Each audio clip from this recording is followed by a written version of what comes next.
Sure. I wanted to ask about the deletion, or temporary or permanent. Just get your side on it, of Saudi Arabia from the Annex for killings in Yemen. There's a lot of, some people say that the mandate is undermined by people being able to be dropped after making financial threats, and it's unclear whether it's still an open question. Will they be formally relisted on? Could they be relisted on the Annex? Are they going to remain as an asterisk party? And what does it mean going forward if countries that are donors to the UN can get themselves a second review? Do you feel that you gave them enough of a review before the initial list came out with them on it? Thanks a lot.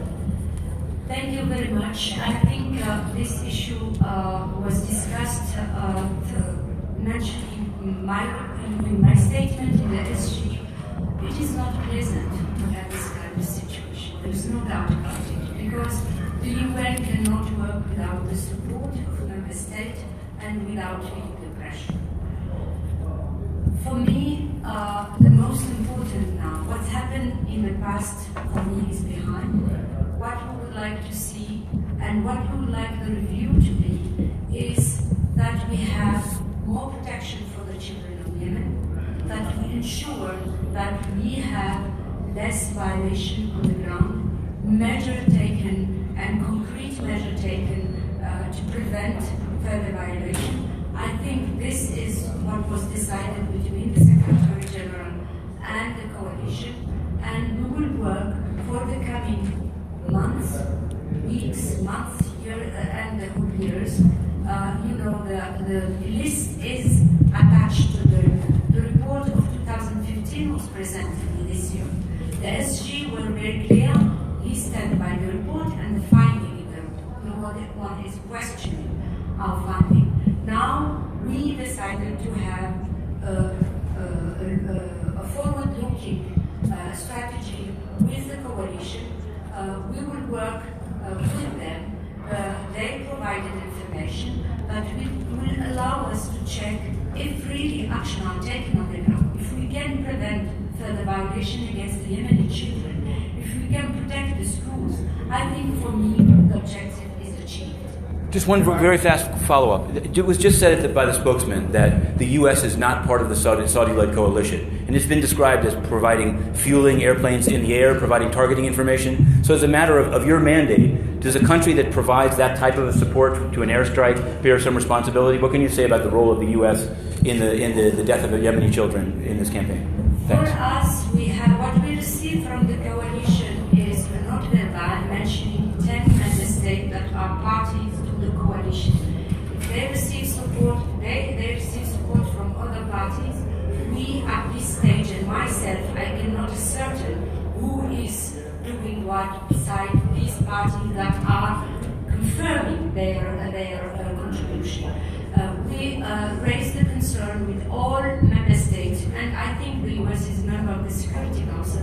We raised the concern with them as member of the Security Council, as permanent members, and if support is provided, we also raise this concern. There he goes. There he goes.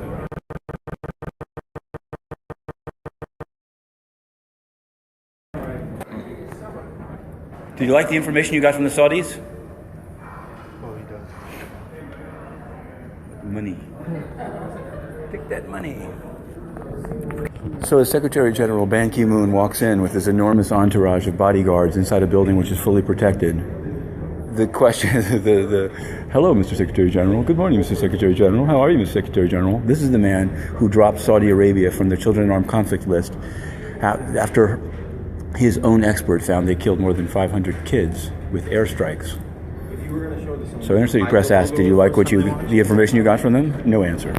Now we have Vive la France. Oh, that's wonderful. Thank you for informing me. There's been an exchange between the Saudis and the UN, and they are interested to look forward to hearing what the Secretary General has to say about that in the debate right now.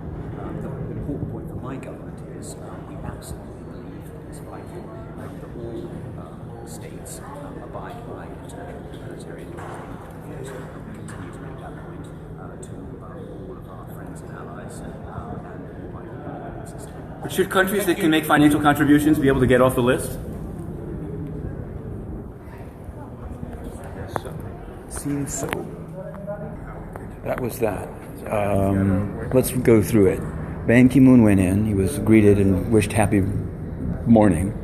When asked by inner city press what he thought of the info the Saudis had provided, no answer. Many bodyguards, no answers. The UK ambassador, Peter Wilson, usually, at least he stopped and spoke. He did answer a question from Saudi television in a very generic way, saying that all states should comply with the law. But to be candid, in this case, only Saudi Arabia was able to buy its way off the list. Maybe it's true. Maybe there should be a review process. Maybe there should be a council meeting on children in armed conflict. This is a report that the UN produces of what countries do to other countries and children in them. And it lists bad actors in an annex. And it's written by Layla Zerrougui, the advisor and expert on children in armed conflict. And she listed the Saudi-led coalition in Yemen on the annex for having killed more than 500 children with airstrikes. And lo and behold, Ban Ki-moon, her boss, head of the UN, dropped Saudi Arabia from the list.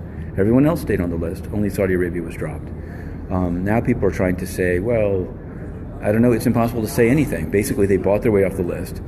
It creates a precedent, even as Ban Ki-moon leaves and becomes or doesn't become president of South Korea, it creates a precedent that UN lists are even less credible than before because openly, those with money can buy their way off. So it's basically a list of people that have no money to cover up their sins. And it's pretty disgusting.